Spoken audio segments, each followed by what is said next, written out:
It's time for Dialogue Conspiracy with political research specialist Mae Brussell, who for 3 years has shared with us her decades' research into political assassinations and abuses of power in this country. Her program relates the news of the week to emerging evidence about the conspiracy which allegedly maintains by force its control over the legislative and judicial processes in America. And now, here's Mae.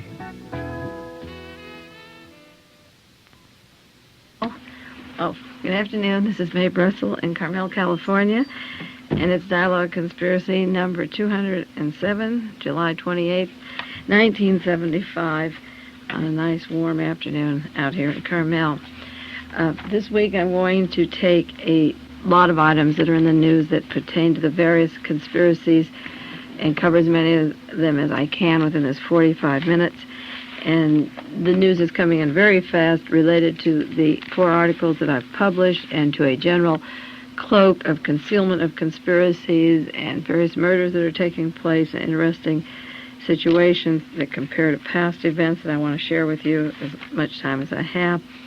And then next week I'm going to have Ted Schorr as my guest, and I'll do the entire Dialogue Conspiracy on the new evidence in the Robert Kennedy assassination, the overwhelming information coming along to open up that situation. And Ted Schorr was the gentleman who made the movie The Second Gun, who has been sort of the father of nursing this thing along and getting the ballistics experts and all the evidence together that a second gun was fired in the Ambassador Hotel.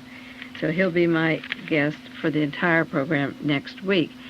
But I did want to take these isolated events because while they appear isolated in the news, they do all have a relationship. In my umbrella cloak of conspiracies, I find interlocking relationships between these events.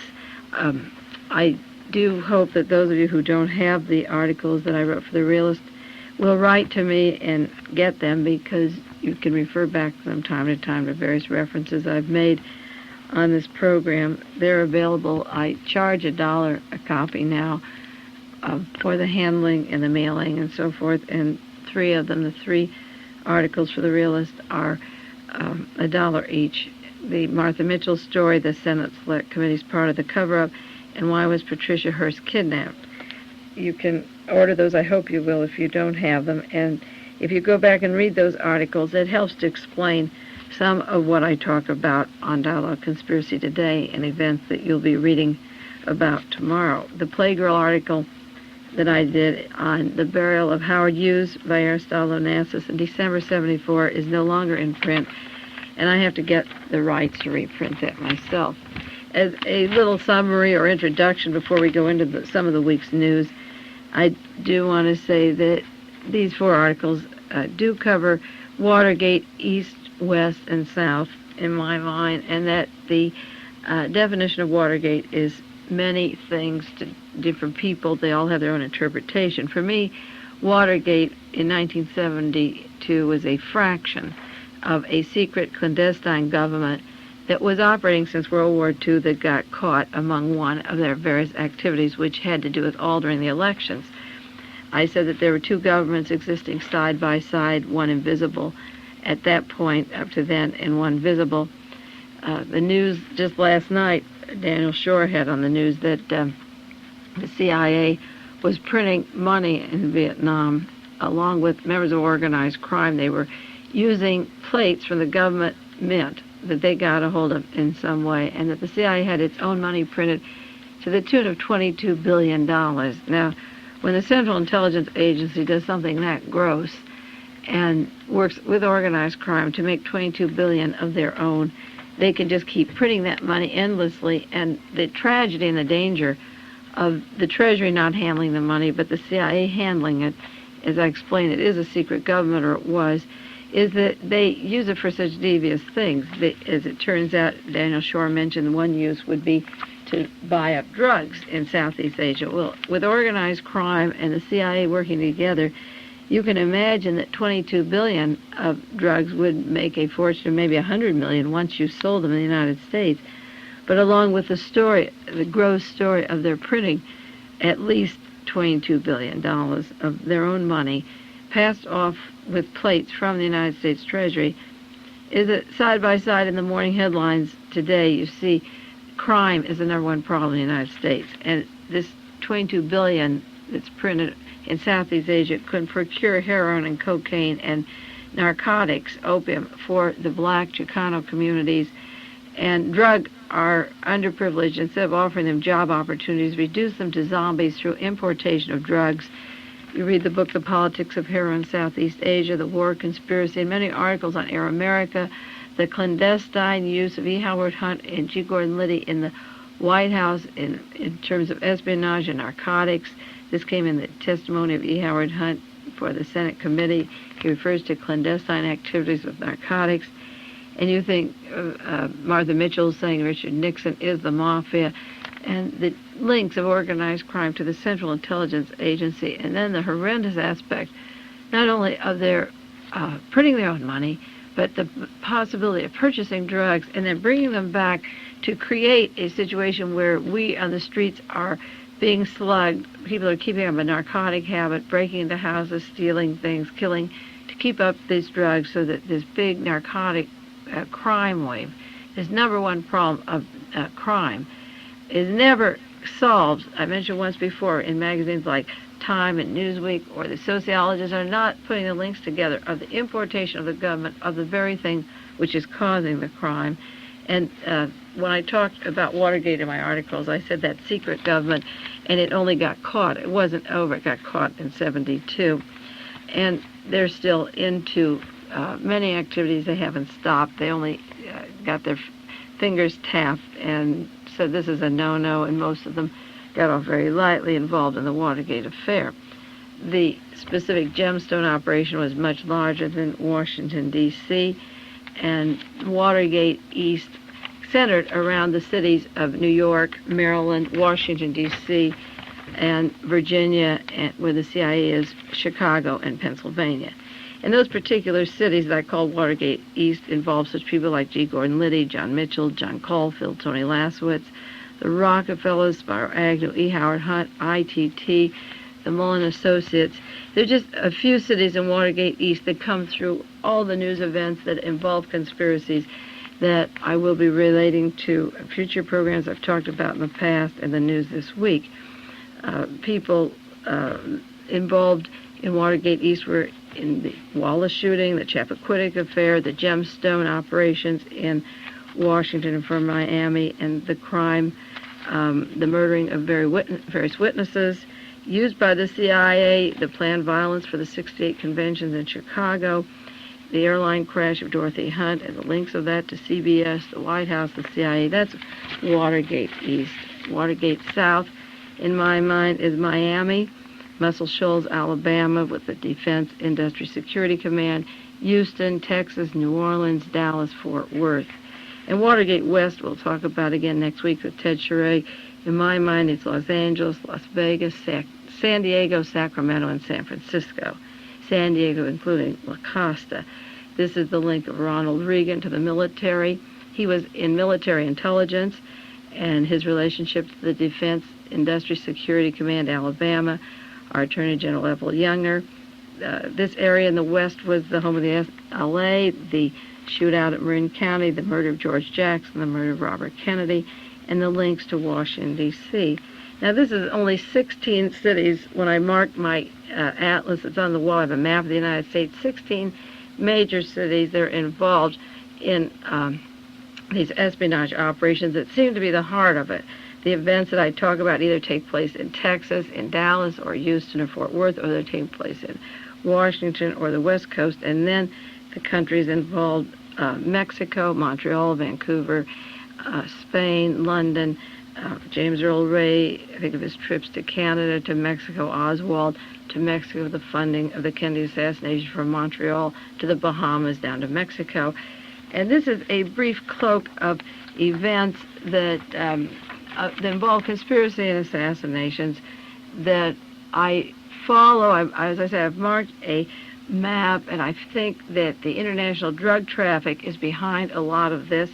I believe one of the motives is international drug traffic, and I have for a long time, and this is a very concealed link of the Howard Hughes empire to the ONASSIS empire, and I think the creation of that money down in Vietnam with our treasury plates is going to be a big story, but one of the big stories is the real link of Howard Hughes to ONASSIS and the interlocking relationship of them to not only the mafia but to the military. So just as a brief summary, because I pick up new listeners from time to time, and that really is a brief summary, we'll go into some of the events of the news because they hit these cities, and I did want to mention that it isn't every city in the United States that's involved with conspiracy, but these 16 seem to be the working center or the heart of a lot of what's taking place. The first article that was of interest to me this week was in the San Francisco Chronicle yesterday by Dick Nolan. He talks about the Robert Kennedy case still being in doubt. He said in John Kennedy's case, there was a bullet, if you believe the official story, flew in a manner that defied laws of physics. He said in the Robert Kennedy case, there is supposed to be one gun, but there's disparate bullets, powder burns, and the evidence is completely turned around in that case. But then he went on to say the RFK is more especially our concern because he was killed in Los Angeles. And it's the efficiency and probity of our state and local officials which must be checked. Now, Chief of Police Ed Davis now has applied or is interested in becoming the head of Interpol, International Police, which has strong links to world Nazism, World War II, and current pro-Nazi thinking. Evel Younger, the Attorney General of our state, has made a big push to work for Gerald Ford, which is a frightening revelation, thinking of the way Reagan is moving into position with his Southern strategy. And these public officials want to work higher up on the scale of appointment. And those men were responsible for the cover-up of the Robert Kennedy assassination. So it is very much the concern of the people of California. It's the concern of the whole world what happened to Robert Kennedy. But we Californians must share the responsibility for this cover-up and expose these officials and not promote them. It would be like promoting Richard Nixon and Patrick Gray after the Watergate with some other honors instead of removing them and John Mitchell from office. These California officials who are known by name and know the role that they had in covering up should be removed from office, and this evidence should be examined. There was a gentleman, and another matter was an ex-CIA attorney who worked for the CIA by the name of Lawrence Housten. Not the Tom Charles Housten of the Housten plan, but the same mentality, and they worked together in the CIA. Housten testified before the Senate committee. He said, as an attorney, he would never recommend the prosecution of a CIA agent even for murder. This was a AP wire service on the 22nd of July, in case you didn't see it. The CIA had an agreement with the Justice Department by which the Justice Department asked the CIA whether or not to investigate certain cases, and the CIA decided who can be prosecuted. And he, Mr. Housten, as a lawyer, said that the CIA agents should be immune from criminal conduct, including murder. And that explains why so many of these murders that are flagrant conspiracies have never been investigated properly, even including the mass murder of the rock stars. And someday we'll do a program on that, on the murdering of musicians. Gerald Ford came out last week and said he saw no need for a new John Kennedy inquiry. He hasn't seen any new evidence, he said, and we shouldn't open it any longer. Gerald Ford was a member of the Warren Commission. He saw evidence when he was a member of the Warren Commission to open up the inquiry, and this is a lie comparable to Richard Nixon, John Mitchell, Mr. Haldeman, Ehrlichman, and I don't know why Gerald Ford is allowed to remain president. After Watergate, we should be impeaching him instead of running him for president. And I think it's shocking that we had elections in 72 and we're allowed to go through that charade.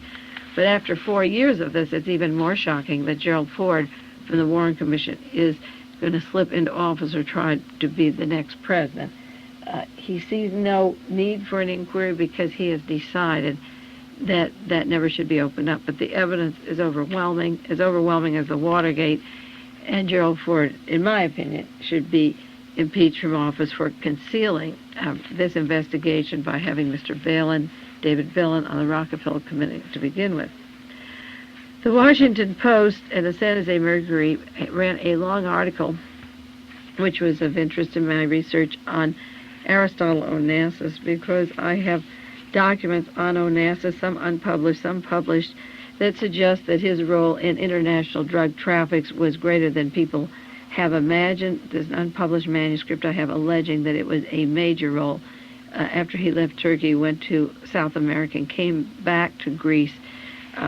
This article alleges that Aristotle Onassis is very important to the drug traffic, and I think this should be investigated as long as we're crying about crime in the streets. Now, Onassis, it's true, is dead, but his daughter, after a 2-week engagement, was married to somebody, a typical mafia kind of assignment, somebody she wasn't dating or with until 2 weeks ago. And I think the Onassis empire, such as the Tom Papa's door into the White House and his links with the CIA, should be exposed and investigated. Whoever took over the Onassis empire should be put under scrutiny.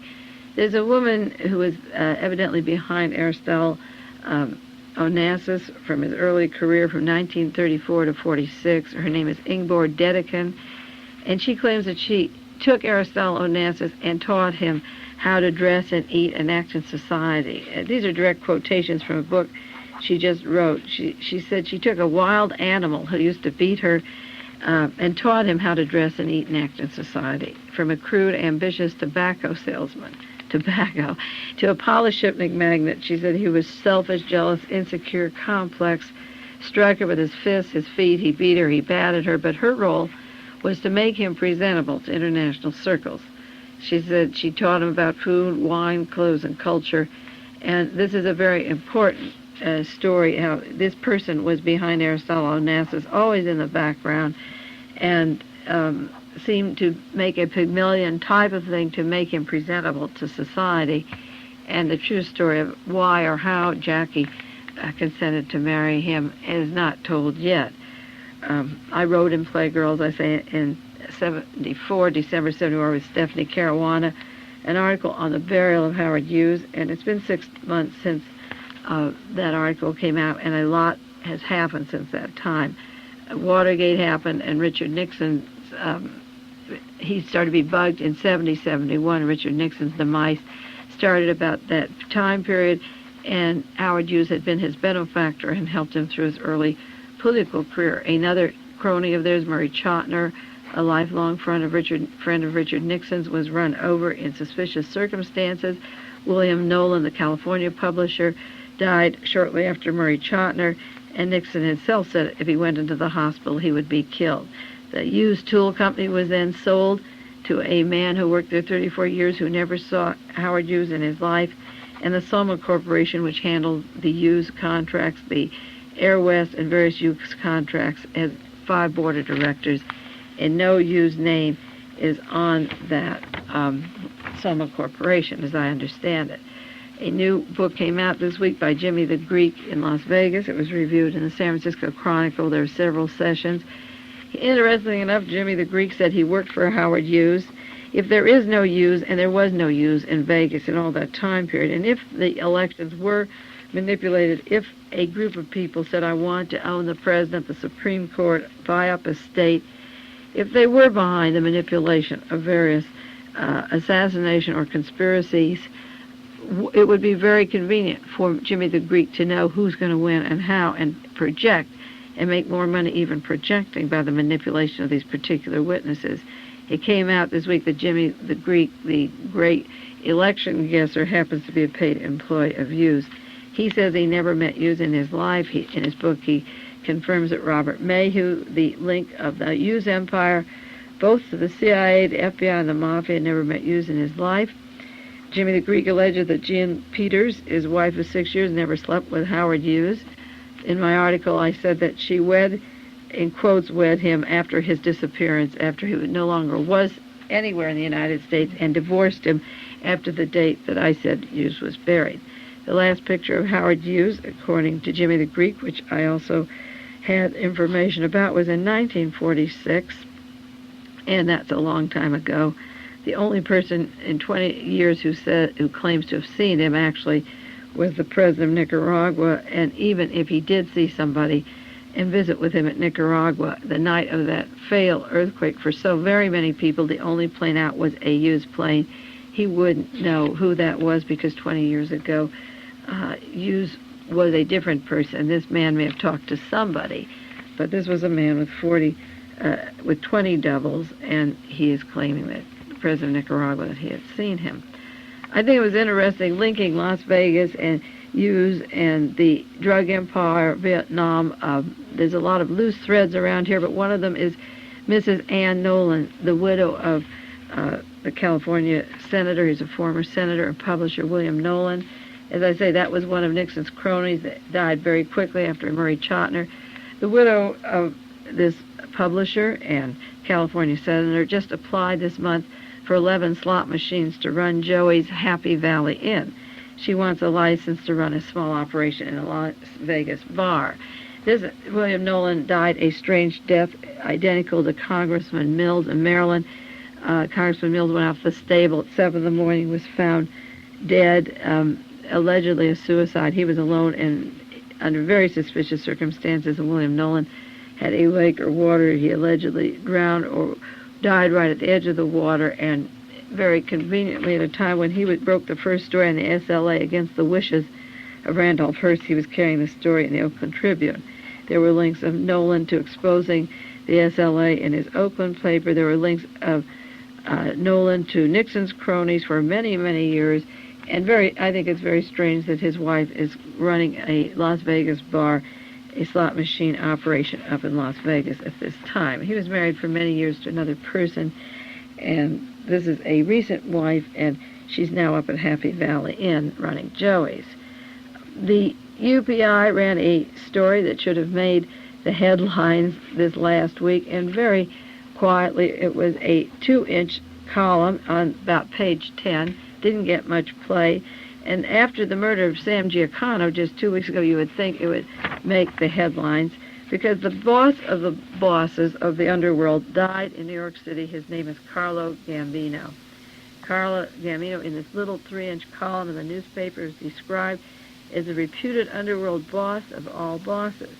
Now, just a few weeks ago, to remind you, Sam Giancana was to go before the Senate Select Committee on the very wild but confirmed allegations that he worked for the CIA, that the underworld boss from organized crime worked with the Central Intelligence Agency. He had been hired with Mr. Rosselli to kill Castro, and goodness knows what else he did with the Central Intelligence Agency. And the conduit, the middleman, was Mr. Mayu, who formerly was with the FBI, with the CIA, and was in the ploy of the HUGHES empire. HUGHES did not exist at that date, but Mayu was the contact man. And just through another mysterious circumstance where the guards left for 20 minutes, Sam Giancana died, and very strange circumstances of the weapon, and the Senate committee said maybe we should protect our witnesses next time. Well, not only did Giancana die, but Carlo Gambino is a big name for anyone who knows the mafia, and the lack of space following Giancana's name made me very, very suspicious. As I say, Sam took over the leadership. This particular Carlo Gambino took over the leadership of the mafia in 1969, after Vito Genovese died. And I claim that the organized crime was used in conjunction with Jack Ruby, who also worked with the CIA, FBI, and Dallas police. Jack Ruby was thick with organized crime. And Carlo Gambino had the leadership of the mafia in 1969 after Vito Genovese died. Now, the stories of Jack Ruby linked to mafia are many, but I want to read you a section of Jack Ruby's links to Vito Genovese of the mafia, and it was after Genovese was put in prison that Gambino took over. And I'm wondering if Gambino was killed just this week, because as the evidence comes out that not only did the mafia use an agent, was used by the CIA to kill Castro, Jack Ruby's links to the mafia and the CIA also are very tight, and maybe it was necessary to kill Carlo Gambino at this time.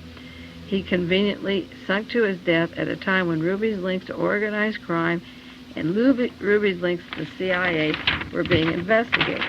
Now, in my research of the Warren Commission hearings, I have volume 14. I'm going to read you some pages of volume 14, pages 331 to 364, for those of you who are researchers, and it's a testimony of Nancy Perrin Rich, and she testified June the 2nd, 1964. And her testimony is the links of Jack Ruby to organized crime, to the anti-Castro community, to Tony Genovese, who was the head of the mafia. Now, if Ruby had those links at that time, they probably, even though Ruby was dead, the CIA and the mafia knew that they had to do away with Gambino at this time as these investigations are opening up. So I want to read a little bit of this testimony. Just before I begin to give you a few sentences of Nancy Perrin Rich's testimony, which is very interesting, I may say that Mr. J. Lee Rankin, the head counsel for the Warren Commission, sent a letter to all members of the Warren Commission staff March the 10th that they should have their working papers completed in April and their final papers done by May the 10th, 1964, and turned in. And Nancy Perrin Rich's testimony wasn't dated until June the 2nd. So the Warren Commission hearings were taking place behind closed doors with attorneys on June the 2nd, but the working papers on the assassination of Who Killed Kennedy were in a month earlier, so they didn't even intend to use this testimony, so it doesn't come out in the Warren report, any suggestion at all. But this is the kind of information that Nancy was saying. First of all, she claimed that when she got a letter from the Warren Commission to her hometown up in Massachusetts, it was opened, that the local people knew it, the FBI knew it, and she wanted for the record that her mail was open. Nancy had several husbands. Her second husband, she married at Lackland Air Force Base. He's retired now, but he was in the military, and she was part of the military for quite a while. Her third husband, Robert Perrin, died in August 62. It's about 3-4 months after Lee Harvey Oswald returned from the Soviet Union and was living in the Dallas-Fort Worth area. But according to my work, the assassination was very much into operation. The plans were going in August 62.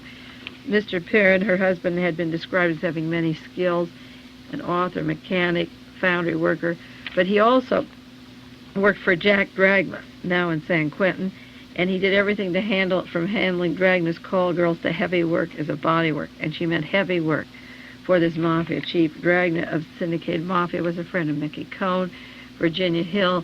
This was Nancy Perrin Rich's husband. He was a professional soldier. He ran guns for both sides. He sent guns to Franco. He assisted Franco in the Civil War over in Spain, and he assisted the anti-Castro Cubans sending guns into Cuba and getting anti-Castro Cubans to Miami. He died of arsenic poison. This was in August of 62. He ate too much, she testified. The coroner's report said the arsenic was voluntarily consumed, and he had worked for public relations office. She had worked for public relations office in New Hampshire.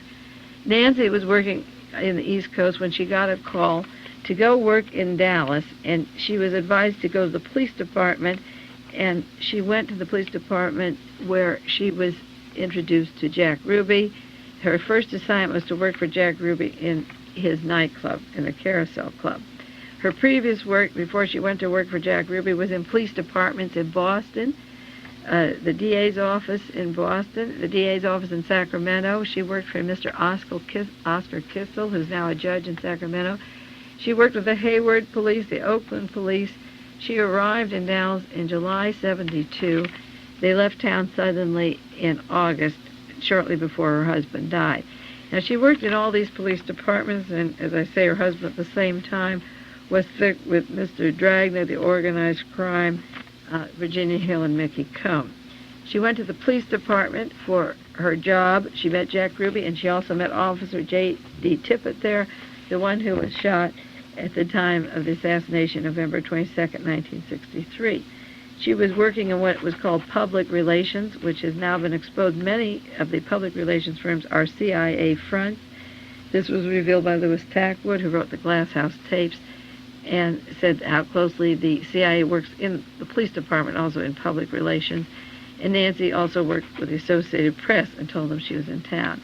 She was taken by Detective Rayburn to get a job at Jack Ruby's club. A detective took this woman whose husband was in contact and working with Jack Dragna, and she worked with police departments, and she was taken to Jack Ruby's club in the fall of 62, where she became a bartender at the Carousel Lounge and Commerce Street, and she served special drinks. The police department, free on the house, And at a meeting with Ruby, there was a discussion of running guns to give the Cuban refugees, the anti-Castro Cubans. A group was bringing Cubans into Miami, and Jack Ruby had friends in organized crime who had gaming tables in Miami and resented Castro taking them. They wanted the gaming tables back. They wanted to help the CIA in their invasion of Cuba, and Jack Ruby was filtering weapons or giving them money for this gun running into Cuba. Nancy said that she was to receive, she and her husband received $10,000 for an operation. They were to get a boat, and an Army colonel was involved with them. An Army colonel from the military helped them with this gun running, and the Army colonel worked with Jack Ruby, who was also working with organized crime and the police department. You see the interlocking relationship of the organized crime, the military, the CIA, and the police from these various cities locking together and working as conspirators. They work in Los Angeles, San Francisco, Sacramento, Dallas, and the New Orleans, Miami. Nancy said, I went to a meeting. She was working for Jack, and then she quit. She was going to do something else, and she quit working for Jack Ruby. They'd had a fight, and she was going to prosecute him for assaulting him. The police said, if you touch Jack Ruby, you have to get out of town. Nobody touches Ruby. But she knew him very well, and they were waiting for their $10,000 for their gun running and bringing the anti-Castro Cubans, and she testifies, this is volume 14, who comes in but my little old friend Jack Ruby? You could have knocked me over with a feather. And she said that the military was supplying weapons. Our military was supplying weapons for this operation.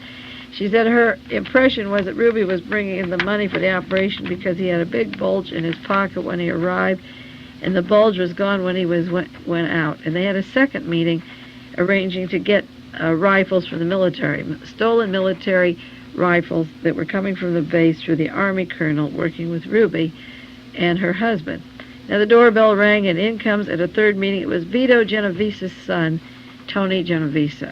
And she says she was scared because there was the military, Tony Genovese, the mafia, and the gun running, and Nancy said she was scared, so she grabbed her old man and rented a truck and got their belongings out of Texas and ran to New Orleans as fast as they could because they didn't mind working with the military. They didn't mind working with Ruby. When Tony Genovese got into the operation, they got out of town as fast as they could.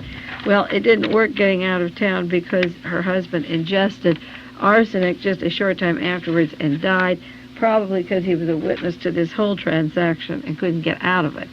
But there you see the interlocking relationship of the Warren Commission keeping this from being told. And now this last week, as the evidence is coming out that Ruby is linked to organized crime, you see that another mafia boss is gone, and not even a headline. Again, I think it's amazing that Carlo Gambino died in New York City this week, and it didn't get more than 2 or 3 inches in the news. I take 8 papers a day and get clippings from all over, and I haven't seen a thing about it. But he did inherit the mafia from Genovese when he died, so he knew the chain of command and the various operators and could have been a witness to the links of Jack Ruby to organized crime and the kind of thing that Nancy Perrin was talking about to the Warren Commission. And it's printed right there in volume 14, and they never use this information. Well, there's another article in the paper this week about Thero Wheeler. He's been in the news the last few weeks. Thero Wheeler is one of the men from the SLA who knew Donald DeFreeze for just 1 month at Vacaville prison and walked out of there August the 2nd, 1973. He says he was mowing the lawn outside the walls, and he was just walked away. He was strolling.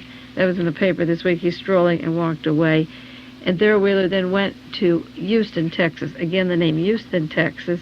Working for a security system, he got a clearance with the company. He passed a local and federal authorities for the place that he was working. He's working in Houston, Texas. He doesn't want to be extradited.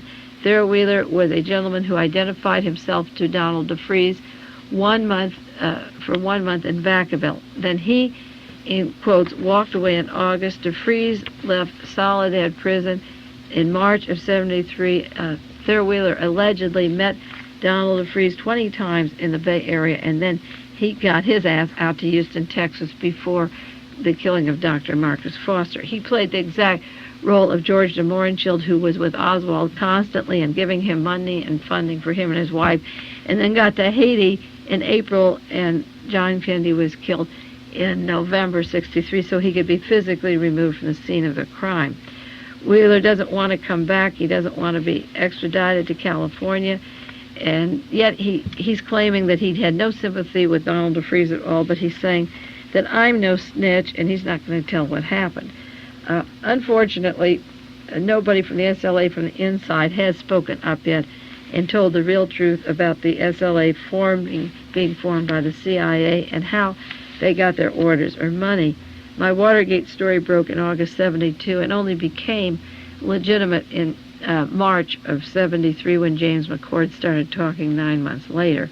I wish that the 3 black men involved in the SLA story who were CIA agents, one is Chris Thompson Westbrook, and the other is Thero Wheeler. If those 3 men only feared fascism as much as I did and thought about a Gestapo, that's what McCord said when he started talking. He feared a Gestapo in the United States. If these 3 black men would ever come clean and tell the truth, we'd break that SLA story. The SLA is the CIA. But he doesn't want to be extradited. And it's very interesting, again, if I mark the map and make comparisons between these conspiracies, which I always do. The Sharon Tate-La Bianca murders were done in Los Angeles, and Charles Watson, who did all those killings, not only came from Texas and was out in California, but he went back to Texas and stayed there and hid, and the judge protected him so that he wouldn't be tried with Charles Manson and wouldn't be associated with those murders, even though he was in the house, did the 7 killings, and it wasn't Charles Manson at all who did any of the stabbings. But Charles Watson didn't want to be extradited either, and he was held back in Texas. Charles Watson had contact with 2 lawyers, Perry Walshin and David LaLoche. Now, LaLoche, the attorney for Charles Watson, was a Republican candidate for the state assembly in 1969 that year. He's a former county chairman for the California Young Republicans. He represented Watson in a civil case. He says Watson had been in his office more than 30 times. This was in the Los Angeles Times in December 13, '69. It'd be interesting to pry open what Charles Watson was doing with a Beverly Hills attorney who's a young Republican candidate, a former county chairman for Young Republicans, and then he flies to Texas where he doesn't want to be extradited. This all sounds familiar because Jim Garrison, when he arrested Clay Shaw and wanted a trial, wanted various witnesses extradited to Louisiana for the trial, and they were protected in their home states. David Ferry was murdered, but Gordon Novell went to Ohio, Sergio Acacia Smith went to Texas, Mr. Bradley came to California, and John Connally then was governor of Texas and wouldn't extradite Smith. Reagan was governor here and he wouldn't extradite Bradley. And so we have Thero Wheeler of SLA fame hiding in Houston, Texas, wanting to work. He had an alias, Bradley S. Bruce. He went through a complete Houston security system. He says he has a compelling reason to leave California. He doesn't want to come back. So it'll be interesting to see. He isn't charged with anything, even though he knew DeFreeze and was with DeFreeze many, many times, and his giving him money claims that DeFreeze forced him under duress or extortion, but he was handing him sums of money, and that kept DeFreeze going from the time he was out of prison until the kidnapping of Patty Hearst. And the same kind of tactical support and then fleeing the scenes protects people on a need-to-know basis, and the conspiracies keep continuing. Just as a social article last week I read in, I think it was Herb Cain, one of the columns in San Francisco, that Randolph Hearst and Catherine Hearst were dining at Ghirardelli Square in San Francisco with Mr. and Mrs. Scott. Simple little social item. The Scotts allegedly provided the van that got Patty Hearst out of town when the 6 SLA were burned, provided a safe house in Pennsylvania for them. The grand jury doesn't want to question the Scotts in Pennsylvania or in California. The FBI says we don't want them. We've interviewed 23,000 other people. So it's very interesting that the Hearsts are having dinner with the Scotts and probably discussing where Patty is today, and one of these days when everybody cools off, this thing will subside and the charade will be over. But the penalty of allowing this thing to be concealed and not going before a grand jury and answering these questions is a future repression of creating bogus left-wing groups and terrorists to scare people in the community, create bombings and terrorism that will continue long after Patty Hearst is forgotten. There's another article in the news this week, the CIA infiltration of church groups told. Now, many of you that have heard my shows before or read my articles know that I've said for a long time the CIA uses the churches as a front operation. They not only print their own money, but they use the churches. This article says that the CIA regularly infiltrated church groups and missionaries. This is an Associated Press story. It says, abroad and at home, one man on the payroll of the CIA in Saigon received millions of dollars. A bishop. In 1971, the officer would fly from Saigon for secret meetings with him. The CIA is probing the investigation of the relationship of the missionaries and the CIA. There's a reference here to Bolivia, where the CIA agent had all sorts of contacts with the agents, and the priests were doing spying. Another Jesuit priest, Belgian priest, received $5 million from the CIA to help Eduardo Frei get elected president of Chile. There's a book, CIA Myth and Madness, that on page 57, page 73, talks about Mormon missionaries that are trained, recruited for the church. Then they're sent back by the CIA to the country where they did their missionary work earlier as then CIA agents. This is like Philip A.G., who tells before he joins the company, inside the company, he really has joined, but he's told to go into the military for 3 years and then you go to the CIA. So the military is training and giving his preparation first, but he's really a CIA those 3 years. Well, the Mormon missionaries are trained and recruited by the church, learn the language, and they're sent back as agents to those countries. I talk about the missionary Albert Osborne that sat on the bus going to Mexico with Lee Harvey Oswald, who ran a school for assassins down in Mexico. That they were not church people at all, funded by the FBI. And I've talked about the use of the World Council of Churches, the Greek Orthodox Church that brought Marina Oswald in and set up her connections to the far right-wing oil people in the Dallas-Fort Worth area, and then took care of her financially with dresses, money, clothing through the Greek Orthodox Church. And I've alleged for many, many years, ever since Robert Kennedy was shot, that the Sirhan family was brought in by the Greek Orthodox Church when they left Palestine. In the early days, before it was Israel, at the time of the battle, it just became Israel. The country became Israel. The Sirhan family were Lutherans, and there were many children, and all of a sudden they came into a lot of money, and they were all flown to Pasadena under the Greek Orthodox Church, which was a spy agency. The Jordanian agency in Washington, D.C. had no record of the Sirhan family, and their transportation and the use of that family was through the Greek Orthodox Church, and they were brought to Pasadena. So the church-run educational operations in Colombia, in Bolivia, in Brazil are just a few of the agencies. They work inside the United States, in the Dallas-Fort Worth area, maybe in Carmel. I mean, we are not sure how many areas are infiltrated with church people, but the volumes in the Warren Commission hearings list some of the churches that were funded by the FBI, and these should be taken to the committees, the Senate committees investigating now. The documentation is printed between their own covers and examine the missionary down in Mexico, which is probably closed now. But that's the Murder Incorporated that Lyndon Johnson was talking about, that the CIA ran down in the Caribbean. It was in Mexico, funded by the various churches in California, Tennessee, Texas, Georgia, Alabama, money sent to schools for assassins disguised as churchmen. Well, I have about 12 or 14 more important articles here, but our time is up this week. As usual, it goes pretty fast. I couldn't cover them all. But next week we'll have Ted Sharate with us, and we'll talk about the Robert Kennedy assassination.